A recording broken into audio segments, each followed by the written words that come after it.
How's it going? My name is Brandon, and I want to talk to you a little bit about my V8 swapped 1994 Ranger. So I put a V8 in this thing, a small block Ford, last year. I've been driving it quite a bit, but now in Georgia it's starting to get pretty hot, and I realize that the truck is trying to overheat pretty much anytime I get stuck in traffic for more than about 60 seconds. The temperatures really start to drive up over 220 degrees, which is going to cause a problem sooner or later. So when I built this truck, I originally was just kind of quickly trying to throw it together. So it has just a basic eBay radiator that you can find where it says V8 swap Ranger radiator. I bought that, and then I bought just a 14-inch Most Plus brand fan off of Amazon, and really the truck just can't stay cool enough with that. So what I decided to do was to ditch that cheap fan, buy a nice electric fan for it, and build my own radiator shroud because I couldn't find one that fit this radiator. So let's talk about how I built that radiator shroud and how building a radiator shroud for you can be cheap and make your V8 swap vehicle a lot more cool.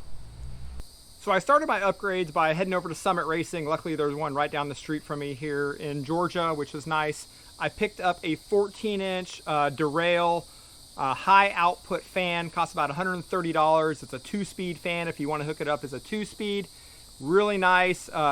Turns about 3 times the RPMs as that cheap Amazon fan does.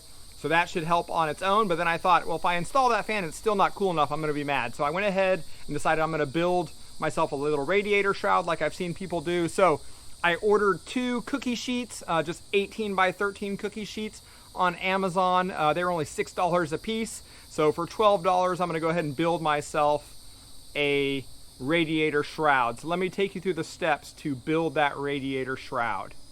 So I started this process by taking the radiator out of the truck, laid it flat on the ground, and then I took my cookie sheets, here's just part of one left, and laid them on the radiator like the picture shows, so you can see how they fit on there. The important part was the lip of the cookie sheet fits right around the edge perfect, so the surface area of the cookie sheet is off the fins of the radiator.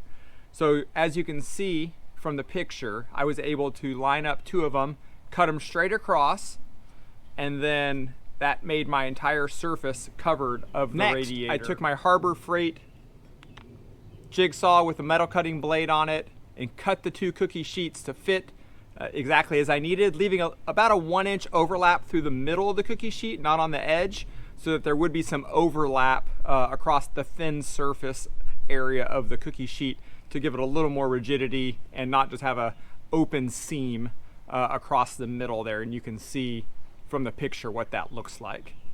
Next, I just laid the new electric fan on top of the cookie sheets already sitting on the radiator and just outlined the entire fan with a Sharpie like a dead body, so I could get an outline of what I would need to cut out of the cookie sheet so that the fan would attach directly to the radiator and not to the cookie sheets.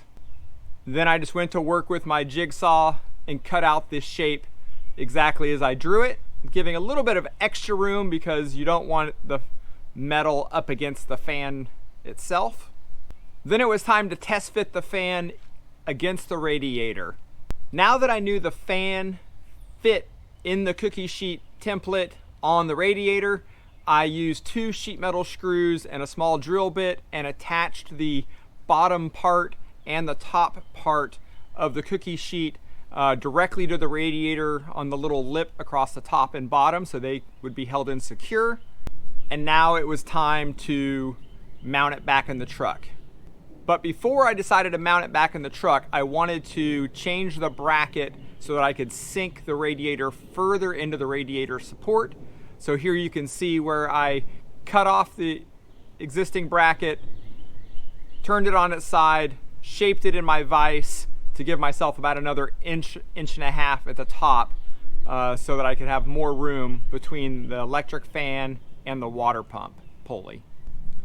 After that, it was as simple as installing the radiator. I left the bottom part of the shroud on and then slid the electric fan in from the top and then reattached the top part of the shroud and then used the standard electric fan mounting kit, the 4 pull string style that pushed through the radiator and attached the electric fan to the radiator.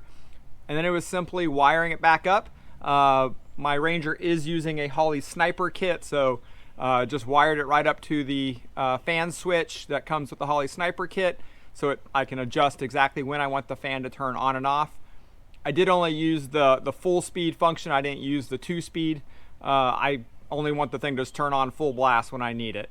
Overall, really happy. I've been driving the truck for about a week since I got the new fan installed, and the thing just runs way cooler. As soon as the fan turns on, you can tell a big difference, and now the truck stays no more than 205 degrees, even in this Georgia heat, stuck in traffic.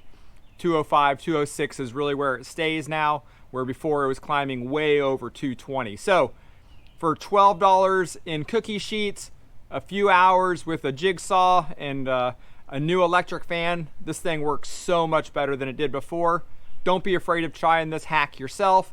Go build yourself your own radiator shroud for your vehicle right now.